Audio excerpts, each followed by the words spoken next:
डूब कर मेहनत करो अपने सपनों के लिए, क्योंकि जब कल उभरोगे तो सबसे अलग ही निखरोगे।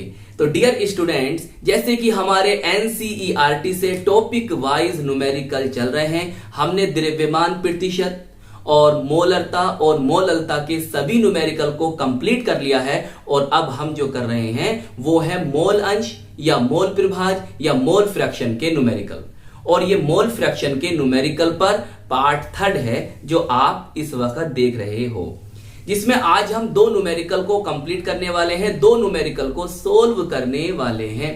पहला न्यूमेरिकल बेटा आपका पार्टनिक फ्रिक्शन 1.5 है और दूसरा न्यूमेरिकल आपका अभ्यास का 1.5 है। दोनों न्यूमेरिकल लगभग सेम है, बस वैल्यू चेंज है। तो मैं आपको पार्टनिक फ्रिक्शन वाला सोल्व करा देता हूं और जो अभ्यास का है वो आप सोल्व कर लोगे। उसमें बेटा याद रख लो, यहां विले दे रखा है आपको KI, वहां दे रखा है ग्लूकोज।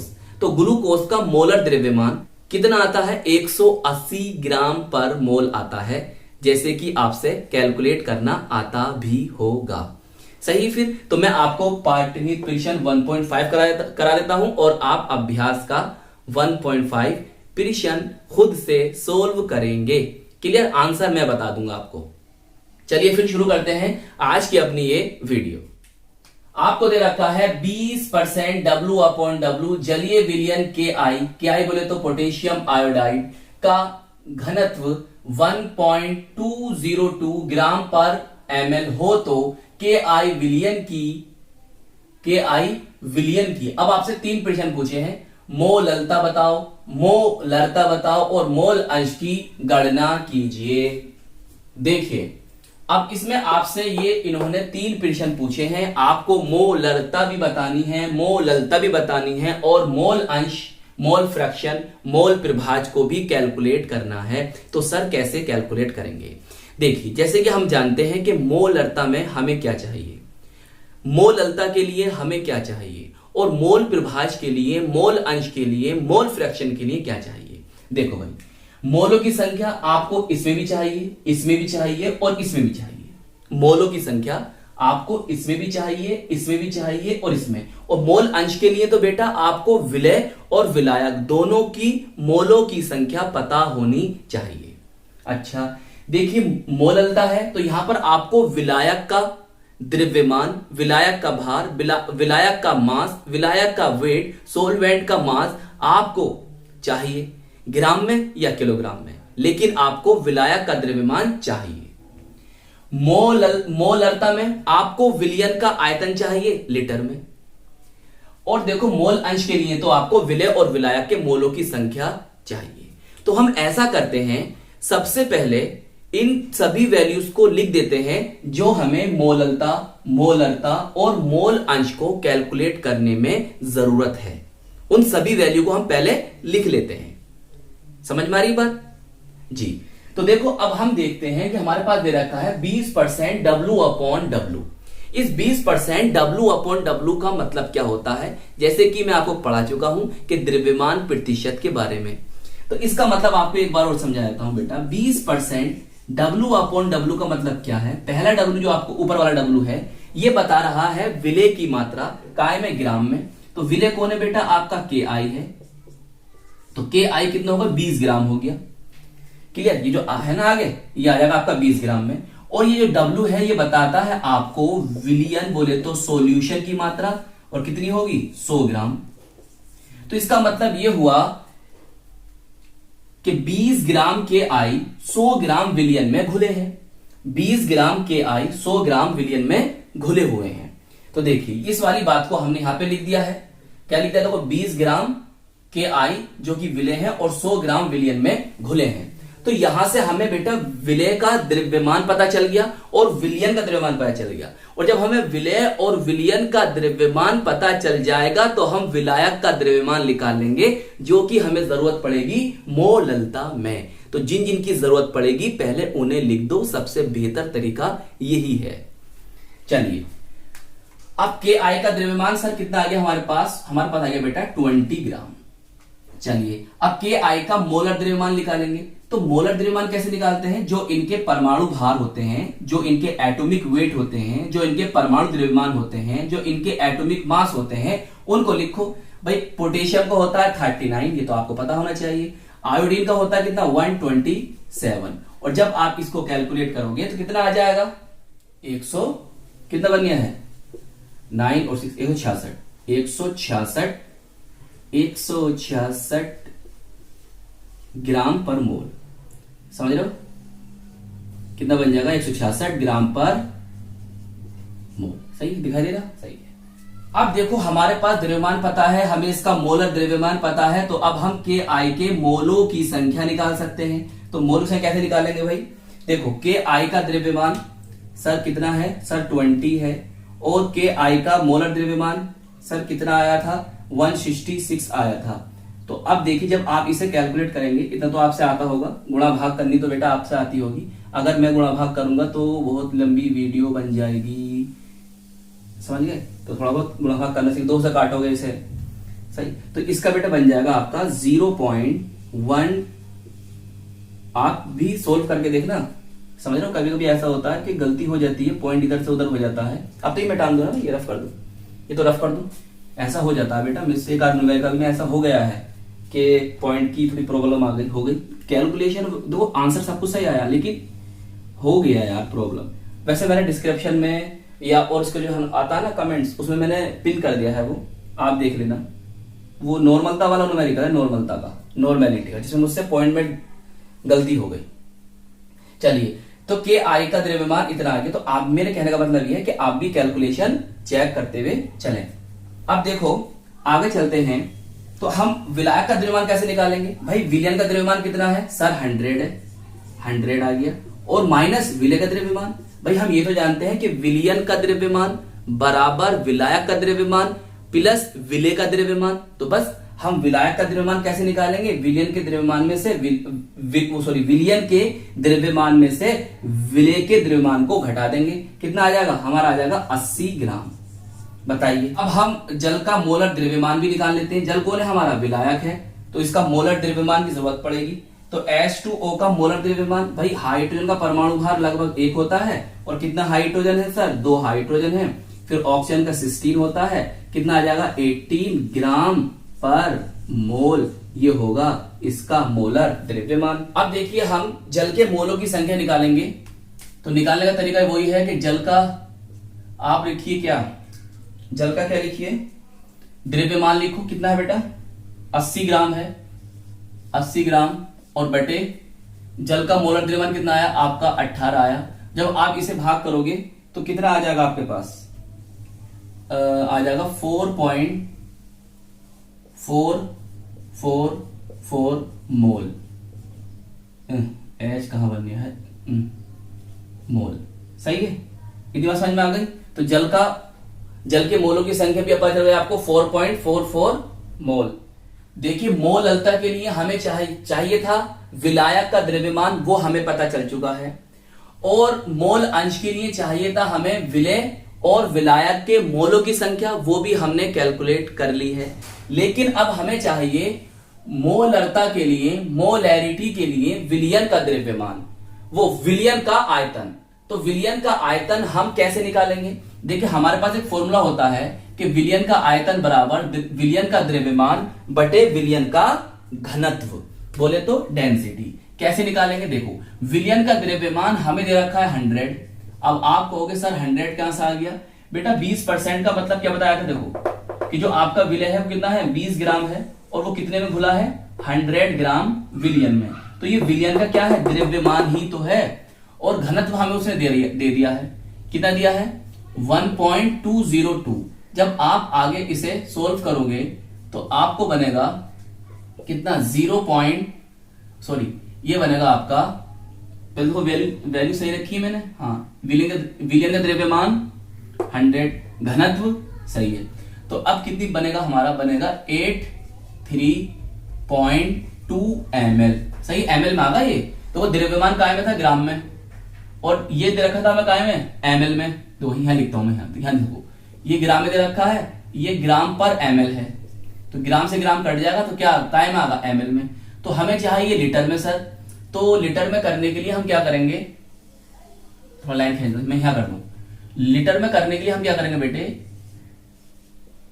इसको 1000 से भाग करेंगे तो कितना कितना बनेगा, पॉइंट यहां है, अब यहां पर आ जाएगा 0.0832 L। L बोले तो लीटर है, ये क्या है, लीटर। चलिए अब देखो जो जो हमसे पूछा है, मोलरता, वो मोलरता और मोल अंश, और इनके लिए जो जो चीज हमें चाहिए हमने सब कर ली कैलकुलेट। अब सिर्फ क्या करना है, फॉर्मूला रखना है फॉर्मूला लिखना है और उनकी वैल्यू रखनी है और आंसर को प्राप्त करना है, ऑब्टेन करना है, बस। आइए पहला करते हैं हम क्या, मोललता। मोललता का फॉर्मूला हम जानते हैं कि विलय के मोलों की संख्या बटे, क्या जानते हैं, मोललता बराबर विलय के मोलों की संख्या बटे विलायक का द्रव्यमान। अगर ग्राम में है तो इंटू 1000, बोले तो 1000 करो। अगर किलोग्राम में है तो यहां 1000 लिखने की जरूरत नहीं है। अब देखो के आई के मोलों की संख्या, के आई के मोलों की संख्या या के आई के मोल की संख्या, बात एक ही है। चलो अब देखिए के आई के मोलों की संख्या कितनी दे रखी है आपको, 0.120 यही आई है। और विलायक का द्रव्यमान अभी हमने निकाला था, कहां है, यह हैगा, कितना बेटा, 80 है। कितना है, 80 है। तो देखो अब हमें के आई के मोलों की संख्या पता है और हमें मोललता के लिए विलायक का द्रव्यमान जो कि ग्राम में था 80 ग्राम, ये भी पता है। और अब हम क्या करेंगे, इंटू 1000, देखते रहना, भी चेक करते रहना, कोई वैल्यू मिस नहीं होनी चाहिए। अब क्या करें सर, देखो इस पॉइंट को हटाऊंगा तो मैं क्या करूंगा, इस पॉइंट को हटाने के लिए ये 1000 खत्म हो जाएंगे, सही है। फिर मेरे पास क्या बचेगा, मेरे पास सर ये बचेगा और नीचे 180 बचेगा। बोलो इस पॉइंट से वो सॉरी इस जीरो से ये जीरो कट गए, सही है। अब आगे सॉल्व करो, देखो 4 तिया सर 4 तिया 12 और 4 धुनी 8 होते हैं सर। तो मेरे पास क्या बनी वैल्यू, ये बनी। अब मैं इसका अगर भाग करूं, देखो 2 ही कम 2, 1 बचा और 2 पंजे 10, तो ये क्या आ गया मेरा m, स्मॉल m। और स्मॉल m ही क्या होता है मेरी सर, मोललता होती है, मोललता। या मैं इसे ऐसे लिख सकता हूं, या कर दो या और कर दो, बात तो कोई फर्क नहीं। 1 मोल पर किलोग्राम। तो आपका पहला न्यूमेरिकल तो सोल्व, जिसमें आपसे क्या पूछा था, मोललता पूछी थी। बताइए समझ में आ गए। चलिए नोट करो जल्दी से इसे। चलिए अब हम करते हैं मोलरता को सोल्व। मोलरता, तो मोलरता का फॉर्मूला क्या होता है भाई, विलय के मोलों की संख्या तो इसमें भी चाहिए और बटे का क्या चाहिए हमें, आयतन। और आयतन क्या में लेंगे, लीटर में, जो कि हमने कैलकुलेट कर लिया है, जो कि हमने निकाल लिया। अब के आई के मोलों की संख्या थी 0.120 मोल अपॉन आयतन 0.0832। इसे आगे क्या सोल्व करेंगे, देखो इसे ऐसे कर लो, ऐसे करो, देखो 1 2 3 4 पॉइंट के बाद इधर को कितने डिजिट है, 1 2 3 4, तो ऊपर करो 140, यहां थे 3 डिजिट तो नीचे करो, अब तो ये 832 हो जाएगा, 30। इससे क्या होगा फायदा, देखो इससे आप इसे काट दो, काट दिया। जब आप इसे आगे सोल्व करोगे, कैलकुलेट करोगे, तो यहां बनेगा बेटा आपका 0.1442। ऊपर क्या बचेगा, 10 बचेगा। इससे आप आगे गुणा कर दोगे तो 1.442 m, सही है। ये क्या होगी, हमारे विलियन की मोलरता होगी। क्या होगी, मोलरता किसकी, विलियन की मोलरता, मोलरता।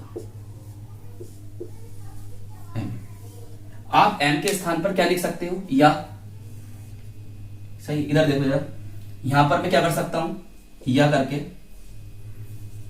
या ये इसके नीचे आ जाएगा, चलो यहां लिख देता हूं, या मोलरता बराबर आ सकती है बेटा आपकी 1.442। इसके स्थान में मैं क्या लिख सकता हूं,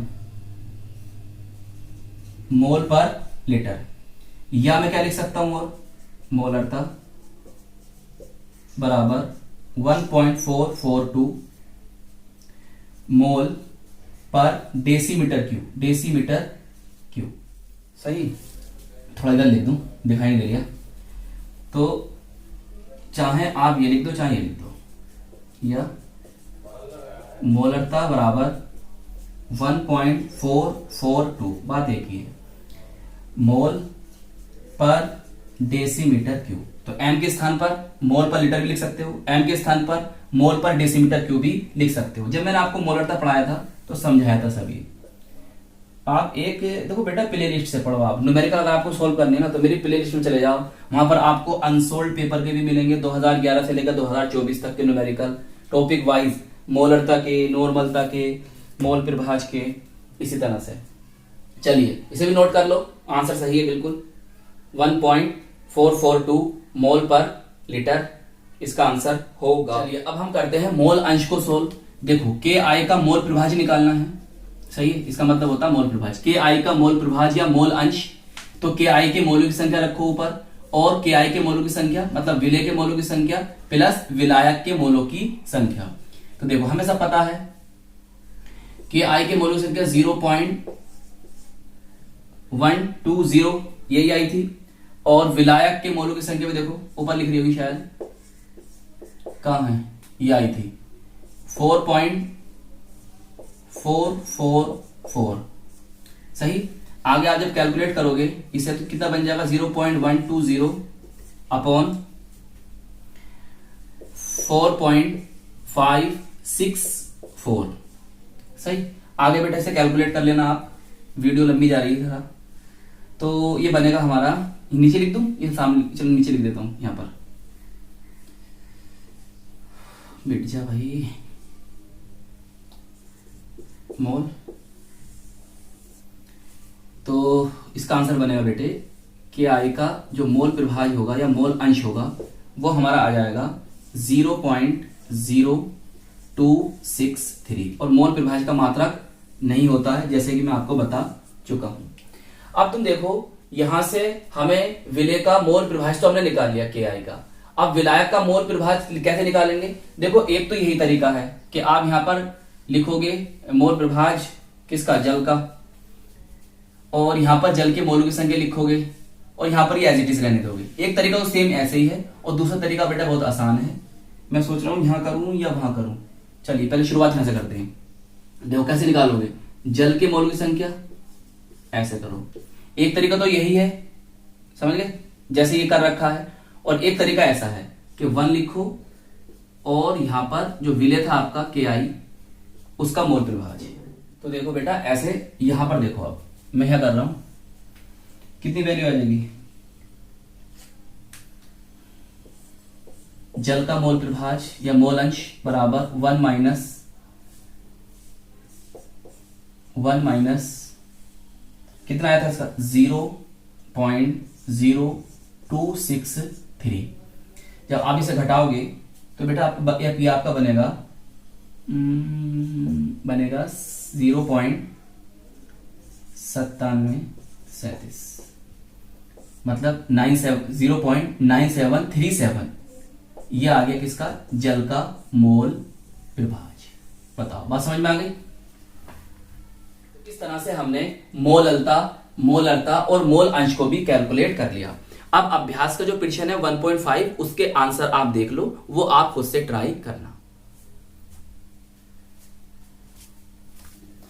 तो आई होप ये न्यूमेरिकल आपको अच्छी तरह से समझ में आ गया होगा, और हम मिलेंगे आपको इसकी नेक्स्ट वीडियो में।